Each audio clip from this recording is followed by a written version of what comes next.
From a Hollywood tragedy to new beginnings. Tonight, a Kanye baby? Could Hollywood's hottest couple really be ready to take the parenting plunge? Kim's divorce from Chris Humphries is still being finalized, but her romance with West appears to be plowing full steam ahead, reportedly with talk of starting a family.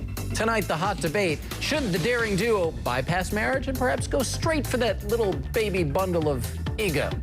With me in New York, Megan Meany. She's a lifestyle and pop culture expert, and attorney Vikki Ziegler, the author of this book, The Premarital Planner. So that's why we booked you, Vikki. It's perfect. You know, Kim and Kanye reportedly talking about starting a family.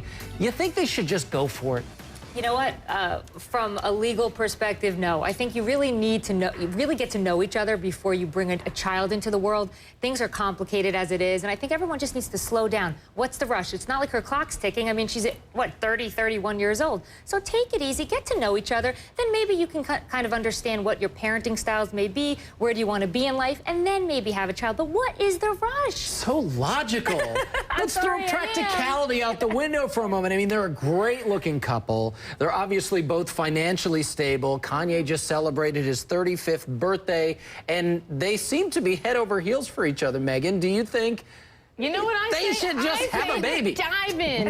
Join your big Start sister. a family. Have the babies. Forget the paperwork. It's not working for her, right? So it's the one fashion accessory she doesn't have. She needs the baby. And I need to see the baby bling, by the way. I want to see them beat out Jay-Z and Beyonce. They got the lucite crib. I want to see, like, the solid gold bassinet. And I think these two could learn a lot from parenting. I mean, Kanye needs to know how to play nice in the sandbox. No more jumping on stage and stealing awards from people. Yeah. And Kim, other things come in bottles, not just nail polish. I mean, milk, for instance. Yeah, money isn't just for shoes. There's college tuition. So I like the parenting thing for these two. Go for it. And you bring up a great point. You know, I think there are a lot of people, everybody says you get a little softer with fatherhood, you find a different side of yourself, and I think there's some people who say, yeah, maybe Kanye could really use that. And Kanye has some healing to do. Come on, he lost his mom. People say, you know, having babies can sort of repair those grieving parts, so go for it. But I'm thinking the commitment's pretty strong here, at least from Kim's perspective. Kim just gifted him with a $750,000 automobile, a sports car.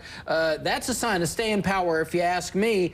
But these two obviously do have a lot at stake, separate from the idea that maybe you think they should be married prior to having a baby.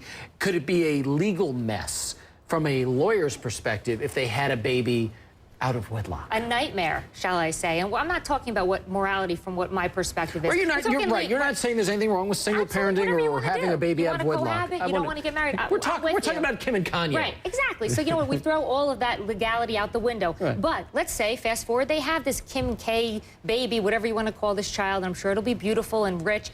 What happens if it doesn't work out? They start fighting over custody and parenting time and who's traveling on tour and who's traveling with Kim to Dubai. Then who's paying child support? I know they have so much money it doesn't matter, but you know what? When you have to pay somebody that you don't like $50,000, $100,000 a month, it's a problem. Look at all of the high-profile celebrity couples that we've seen go through this thing. Regardless of the fact that there was plenty of money to go around, it just becomes a whole different kind of a battle. Let's move on to another high-profile celebrity couple right now with some pretty big decisions ahead.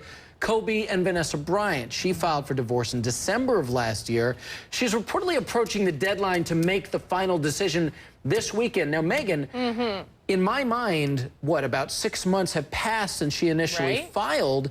Maybe she's having second thoughts. I'm not sure what's going on. You think perhaps she's considering, you know, calling it off or should call it off? Here's what I think. I always like to, you know, wave the mom flag when there's kids involved. So they have those two cute little girls.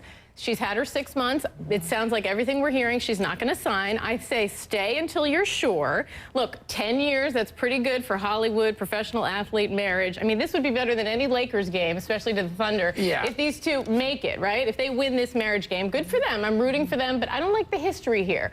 They got married young. His mom and sisters didn't come to the wedding. Never a good sign. Didn't work for Usher, right? Mom didn't come. He's divorced. So I think there's problems. And, you know, that little thing called cheating in Colorado. It'll be interesting to see what happens, but, you know, Kobe has already reportedly signed over 3 homes to her, so we'll see where it goes from here. Megan, Vikki, thank you both very much. Moving on now.